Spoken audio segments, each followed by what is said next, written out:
Oi, eu sou o Hunter, e que episódios complicados esses últimos, né? A gente acabou de passar por enterros, chacinas e carniçais, mas pode relaxar, esses dois episódios que eu vou cobrir hoje são provavelmente os dois mais tranquilos de Carpazinha. Mas sem enrolação, esse é o like aí, pega um lanche leve, porque esse é o resumo de Ordem Paranormal, O Segredo na Floresta. Depois do enterro dos Gaudélios, os agentes recebem uma ligação de Victor, o policial da cidade, dizendo que o túmulo de Rafael Montes estava estranho e que estavam dizendo que ele estava amaldiçoado. Então, depois de uma breve conversa sobre manter ou não Arthur na investigação, eles decidem voltar à casa de Virgulino, já que existiam locais dentro da casa que eles ainda não tinham explorado. Mas antes de voltarem à casa, César e Thiago mostram que pegaram todas as armas que estavam no local. Armas essas que vieram de todos aqueles que caíram perante o carniçal. Joey, que tinha adquirido uma espécie de fascínio por armas de fogo, depois de ter visto Liz matando o aberrado elétrico usando sua pistola sinalizadora, se interessa pela espingarda que pertencia a Rodolfo e acaba mantendo perto de si o tempo inteiro, enquanto eles regressam pela última vez à casa do Dr. Lunático. Eles chegam na casa e usam a gasolina das motos dos assombrados para encher o tanque do carro. Então eles entram na casa e vão direto para o porão de onde o carniçal saiu. E descendo as escadas, eles acabam encontrando o cadáver do velho louco jogado no chão. Joey cutuca o cadáver, que se levanta, revelando ter se tornado uma espécie de zumbi incompleto de sangue. Mas Joey, sem pensar duas vezes, atira contra a criatura, separando seu corpo ao meio com o impacto do tiro de espingarda. A criatura rapidamente tomba, mas os agentes acabam percebendo um detalhe peculiar nas costas do cadáver do velho louco. Ele tinha aquele símbolo espiral, o mesmo que eles vieram investigar, talhado em suas costas. Símbolo esse que parecia ter sido marcado há anos atrás nas costas dele. Vasculhando os bolsos do homem, Thiago encontra uma pequena chave, uma carta amassada com escritas macabras e um cartão de plástico totalmente acinzentado, que se assemelhava a uma espécie de cartão de crédito. Além disso, ele estava segurando uma das páginas do diário de Lordete em sua mão, página essa que mencionava novamente a caverna. Depois de uma rápida discussão, Joey fez Thiago e Arthur tirarem as camisas para ver se o símbolo também estava cravado nas costas deles. Obviamente o símbolo não estava e eles foram checar outro cômodo da casa. Lá, Joey encontra uma página dos doutores falando sobre os assombrados. Em seguida, adentrando mais ainda o local, eles encontram sacos de fertilizante da marca Verdante. E próximo aos sacos de fertilizante, o grupo acha barris de lodo. E por descuido, um pouco desse lodo cai na barra da calça de Thiago. E isso acontece. Eu vou falar um bagulho na moral, Liz. Tu derrubou o bagulho, bagando na minha calça, tô ficando doidão. Você pisou na borda ali do negócio, que culpa eu tenho? Eu já falei pra você ficar longe desse símbolo. Derrubou o bagulho preto, tava saindo uma orelha de volta na minha perna, tio, tô ficando doidão. Ô, Thiago, tira a calça. Não discutam, por favor. Thiago, fica pelado de novo, então. Tira a calça, porque... Roupa, não discutam, eu não sei o que fazer quando vocês dois discutem. Só tira a calça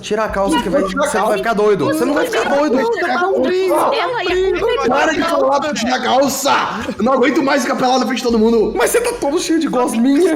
Minha casa abandonada, a gente morreu, você vai ficar pelado. De novo. Você tá ficando doida. Você tá ficando doida. Sou eu que... Você já tá ficando doida. Para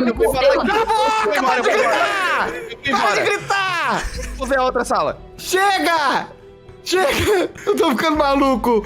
Depois disso, os agentes acabam entrando em uma suposta galeria de arte dentro da casa. Lá, eles encontram várias pinturas da caverna, assinadas por Lordete. Algumas bem bonitas, mostrando a doçura e a paixão pela arte que a mulher tinha. E outras apenas manchadas com tinta preta, como se alguém tivesse passado o pincel em formatos espirais várias e várias vezes por cima daquelas imagens, mostrando claramente seu estado mental sendo deteriorado a cada pintura repetida daquela caverna. No meio daquele local, eles encontram uma carta, com apenas uma única palavra sendo repetida várias e várias vezes no papel. A frase, nós fomos à caverna. Então aqui pela conversa sobre o teste de gravidez que eles encontraram em um dos quartos na primeira visita à casa de Virgulino, que eu me esqueci de citar só completamente no resumo anterior, desculpa. Então Arthur pega o melhor quadro da caverna para decorar a sua casa, e César pega o spray de pimenta que ele tinha atacado em um dos monstros no dia anterior, enquanto os outros agentes já estavam se dirigindo até o carro. Quando Arthur e César voltam para o carro, Joey no susto aponta a espingarda para eles. Então uma discussão se inicia sobre Joey poder ou não ficar com a espingarda. E assim a discussão termina. Tem que fazer uma reunião de família depois, Liz. Todo mundo aqui, velho. Nossa, onde que o Thiago tá falando? Ele tá falando com a estante ali, ó.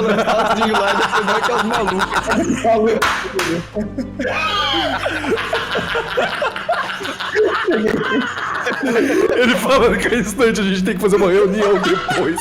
Então Thiago e Liz decidem, antes de partir, queimar o lodo da casa. Enquanto Arthur, Joey e César discutem a idade do hacker, já que eles não acreditavam que César tinha 30 anos de idade já. E depois de todos esses eventos, eles saem da casa de Virgulino pela última vez. Com o destino marcado de ir para o cemitério, eles decidem ir a uma loja de armas na cidade para se preparar para uma possível batalha que possa acontecer lá. No caminho, Liz aponta como o fogo parecia realmente ser a melhor arma para lidar com qualquer tipo de criatura ou contra o lodo em si. E no momento que eles estavam no meio dessa conversa, a Ordem liga para eles e passa o parecer sobre as pesquisas que eles tinham solicitado. Pesquisa essa sobre Walter Luiz e Paula Verdante. Os agentes da inteligência da Ordem revelam que não conseguiu achar nada sobre Paula, mas sobre o Dr. Walter Luiz, ele descobriu que ele era um médico, com especificações em infecções, parasitas, vírus e bactérias. E o agente também informou que não havia informações sobre ele desde julho de 2019. E logo depois de eles receberem essas informações, eles chegam na loja de armas, de um homem chamado Geraldo. Lá, eles são praticamente assaltados pelo dono da loja, que passa poucos suprimentos pelo quíntuplo do preço. E dali eles vão finalmente para o cemitério. E a partir daqui, irmão, esse episódio vira várzea. E é incrível. Eles chegam no cemitério e percebem que a grama estava morta por cima do túmulo do Rafael. Então eles encontram Madalena, uma senhora que é responsável pelo cemitério. Ela diz que o cemitério vai fechar em 5 minutos. E os agentes então decidem que eles vão ter que abrir a cova do Rafael para ver o que está acontecendo dentro dela, já que provavelmente era isso que estava causando a morte da grama em cima. Aí daí pra frente vai tudo pro caralho, na moral. Eu tenho uma sequência de eventos agora que é praticamente indescritível. Tipo, não dá pra tentar transpassar o que realmente aconteceu lá, porque é simplesmente hilário. Então eu vou tentar ser o mais objetivo possível e pedir pra você ir lá e assistir essa sequência de eventos. Não é o único trecho do vídeo que eu vou fazer isso hoje, mas tipo, vale muito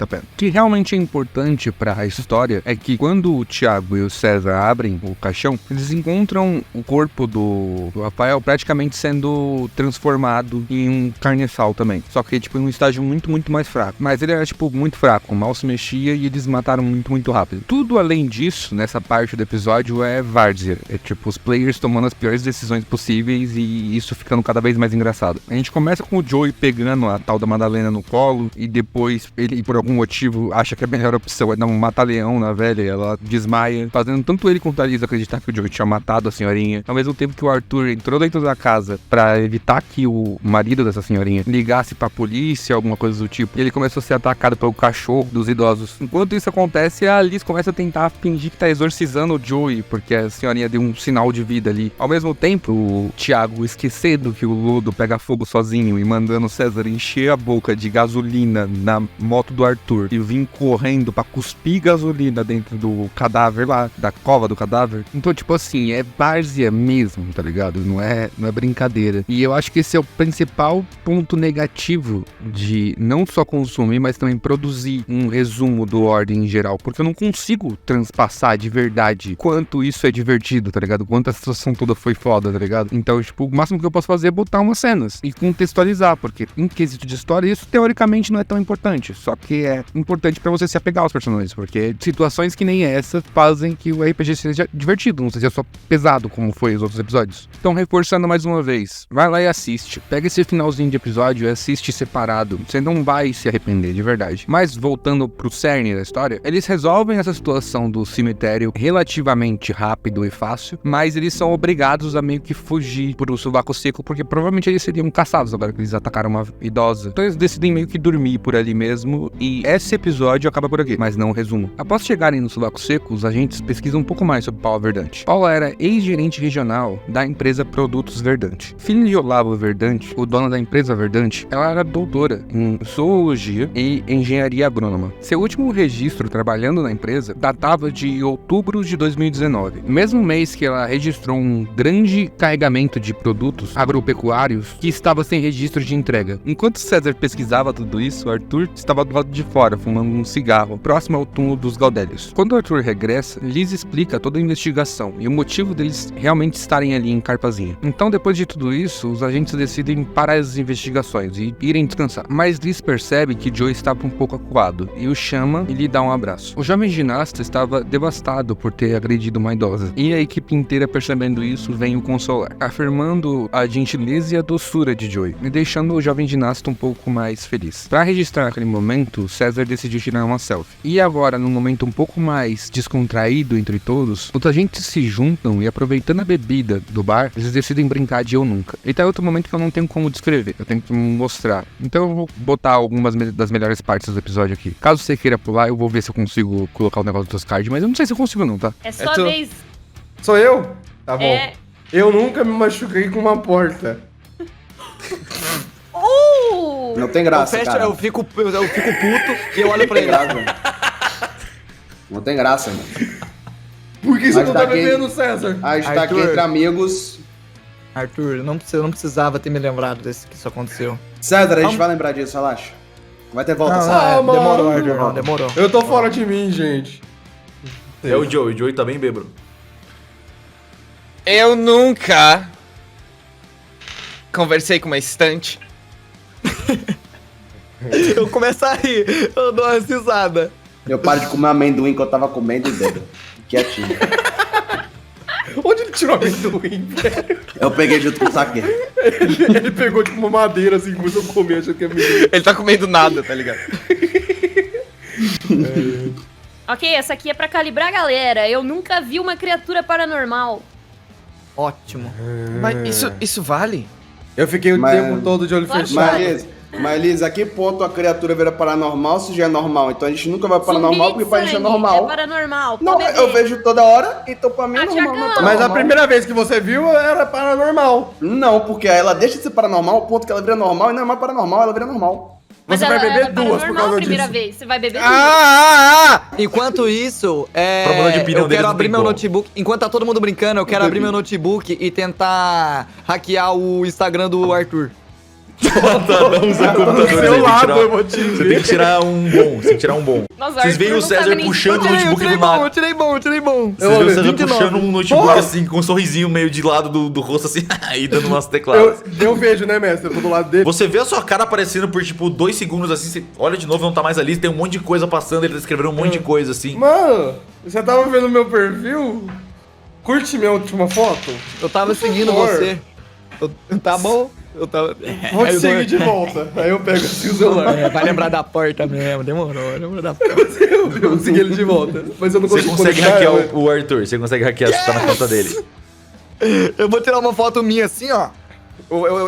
Eu vou tirar uma foto minha de baixo pra cima assim, ó.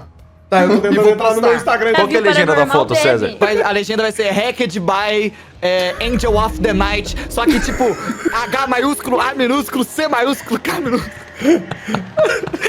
Que eu ia chegar nos meus 20 followers. Tenta essa nova senha aqui, ó. Tenta essa senha aqui. Eu nunca mais falarei da porta com o César e o Thiago. Essa é a sua nova senha. Muito Você é grande. boa, Você você pode é escrever boa. pra mim?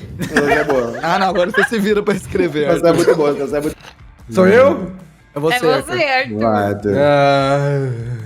Tô triste. Eu nunca brinquei de eu nunca. Ô, louco. Tá, é minha vez, né? Ai, eu nunca tive uma banda. Eu tenho! Eu não tenho! Ele tem! Essa foi direcionada, hein, mano? Nossa, Cezinha. Ele tinha. Eu quero Na fazer verdade. xixi. Terminei de fazer xixi, mestre. Terminou. Tá bom. Quer fazer Eu xixi, saio- César? Eu já fiz, eu fiz junto com você. Tem duas privadas? Não, é só um banheirinho. Ah, A gente mano. dividiu.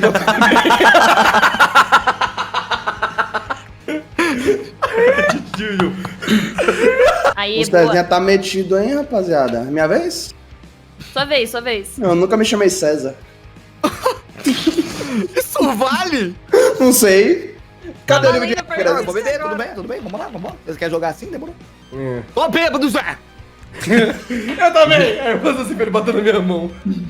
Agora é eu. É você, é você. Eu nunca me chamei Elizabeth, nem Thiago, nem Joey, nem Arthur. Ah, cara. Eu nem fiz nada contra você, meu amigo. Ele é muito bom nesse Escolher um jogo. nome só. Você tem que escolher um nome só. eu Não fui pode. pra- Então eu nunca me chamei Thiago, aí eu olho pro Thiago assim, ó. Boa, César Cone! Já tá! Vamos fazer joguinho contra ele. Aquela porta ali sempre foi tão robusta. Ah, Eu nunca chutei a porta do bar da Ivete. Eu bebo. E ao mesmo Mais tempo um que eu bebo, teste me de cada um. levanto e vou pra porta. Ô, Cezinha, vem cá. Cezinha, a gente tem coisas pendentes pra acertar. Vem cá. Pera, só vai ficar eu na mesa, eu ganhei? Não é mais sobre jogos agora, Liz. É sobre coisas pendentes. Você acha mesmo que é uma boa ideia? A gente tem que acertar nossas contas. Meu mundo tá girando. Eu não vou conseguir dormir no mesmo quarto que essa desgraça. E aponto pra porta.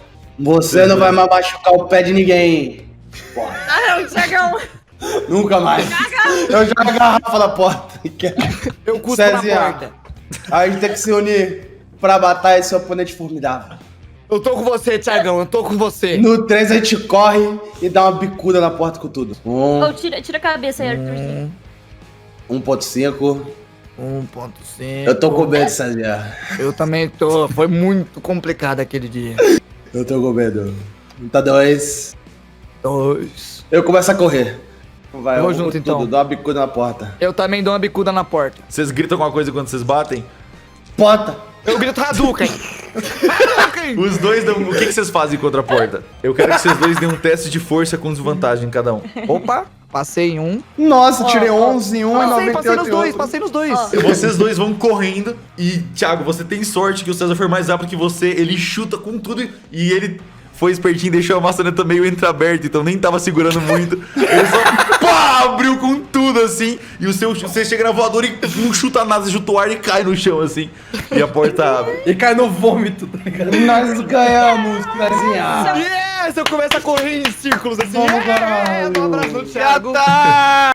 Mano, isso é uma parte só. Não são os melhores momentos completos, porque não existe melhores momentos. Todo esse evento é meio memorável. Tanto esse quanto o episódio do cemitério, eles são muito importantes. Não só pra construir uma relação entre eles, mas pra divertir em geral. Sabe o peso que eu tinha citado episódios atrás? Eu acho que foi na morte do Chris, se eu não me engano. Que agora todas as situações tiveram, ou vão ter, que você fica apreensivo por causa dos personagens. Isso ainda é mais potencializado por cenas que nem essa, por trechos de episódio que nem esse que a gente acabou de passar. Mesmo que você não tenha assistido o Segredo na Floresta, tanto na data que ele estava sendo publicado, tanto agora, se você tá preferindo assistir os meus resumos, eu duvido minha alma que se você assistir esses dois trechos em seguida, você não vai se apegar aos personagens. E se apegando, você vai acabar se envolvendo muito mais com a história, com os eventos que ainda vão surgir. Então, pela terceira vez nesse episódio, eu vou falar de novo. Vai lá assistir, cara, do fundo do coração, porque nosso tempo aqui em Carpazinha tá acabando. Depois de altas aventuras no Sovaco Seco, os agentes vão dormir e são acordados às 7 da manhã por Victor batendo na porta freneticamente. O policial então indaga os agentes por que eles fizeram toda aquela bagunça no cemitério na noite anterior. Thiago então inventa uma história sobre um possível vírus que o corpo de Rafael teria, e com essa história ele acaba dispersando momentaneamente Victor. Mas agora os agentes teriam que enviar um documento com uma espécie de permissão para poder cavar túmulos para Victor. César então tenta forjar esse documento e praticamente excedendo suas capacidades ele consegue. E usando seu guarda-crise ele consegue enviar o documento em formato de PDF para Victor. Então eles usam uma técnica para remover a tinta de alguns dos papéis que eles tinham pegado na casa de Virgulino que estavam rasurados. Ela quase perde um dos papéis, mas ela consegue remover de todos os outros. Enquanto eu vou falando aqui, os papéis vão aparecendo aqui atrás. Lendo os papéis agora sem as rasuras, eles discutem algumas teorias sobre, sendo a principal delas sobre uma possível viagem no tempo, devido a um dos doutores ter estudos que são ligados a essa área. E depois dessa sessão de teorias, os agentes então decidem ir até Gasparzinho Lanches novamente, para se alimentar, curar as ressacas e até talvez reunir algumas informações sobre os doutores. Mas antes de chegar lá, César pede para passar na mesma gráfica que ele tinha passado anteriormente. E lá ele imprime a selfie que eles tiraram no dia anterior. Mas também acaba descobrindo que o dono da gráfica era parente de Murilo, o hoteleiro do primeiro dia que eles dormiram em Carpazinho, que estava atualmente desaparecido. Já em Gasparzinho Lanches, eles não conseguem nenhum tipo de informação realmente relevante para o caso. O único local que lhes restava averiguar era a tal caverna onde Lourdete e Aninha foram e ficaram loucas. Então, se baseando num mapa desenhado à mão feito pelas duas, os agentes retornam à floresta. Então, depois de encontrar e despistar Victor mais uma vez, eles chegam no local onde aparentemente se iniciava uma trilha até a caverna. César então sentiu que esse caminho talvez não tivesse volta, e não teria mesmo. Conforme eles entravam mais adentro da floresta, tudo começou a mudar. Inicialmente o caminho era por dentro da mata fechada, mas depois de um tempo se embrenhando por dentro da floresta, eles encontram uma trilha. As árvores então começaram a aparecer curvadas, retorcidas e com cores muito incomuns. Quanto mais a trilha aparecia, mais a neblina tomava conta daquele local. Neblina essa que era tão densa que fazia quase os agentes não conseguirem enxergar suas próprias mãos. Eventualmente, essas árvores retorcidas e coloridas de maneiras impensáveis começaram a se juntar em uma espécie de túnel, enquanto a ansiedade tomava conta da cabeça dos agentes. Eles então sobem a esse túnel e dão de cara com algo bizarro. Algo que nenhuma das teorias chegou nem sequer perto dessa hipótese. Incrédulos, eles finalmente conseguem encontrar o tal segredo na floresta, porque no centro dela, eles são recepcionados por um arco de madeira em cima de uma entrada. Atrás desse arco, eles veem na distância várias casas com aspecto medieval. Além disso, eles veem uma espécie de fazenda e lugares de mineração. Também veem uma grande torre, um bosque com troncos cortados e várias pessoas de pele cinza, meio que só transitando naquele vilarejo estranho. Pessoas essas que pareciam estar se dirigindo para aquele bosque, ao mesmo tempo que isso não era nem um detalhe mais chamativo daquela cidade, já que todas as construções estavam em volta do que parecia ser um grande jardim coberto por névoa, parecendo formar um labirinto ao redor de 5 grandes estátuas. Cada célula do corpo dos agentes presentes sentia que aquele local não era natural, não era certo. Então, em choque por ter achado aquela cidade no meio da floresta, eles olham com um pouco mais de atenção para o arco, e completamente confusos eles percebem que o arco tinha uma grande placa escrita Santo Berço. E é aqui que a gente para por hoje. A gente tá entrando na parte final dessa história, e eu não vou fazer mais nenhum comentário além desse. Oi, eu sou o Hunter, obrigado por deixar eu te contar essa história, e a gente se vê semana que vem.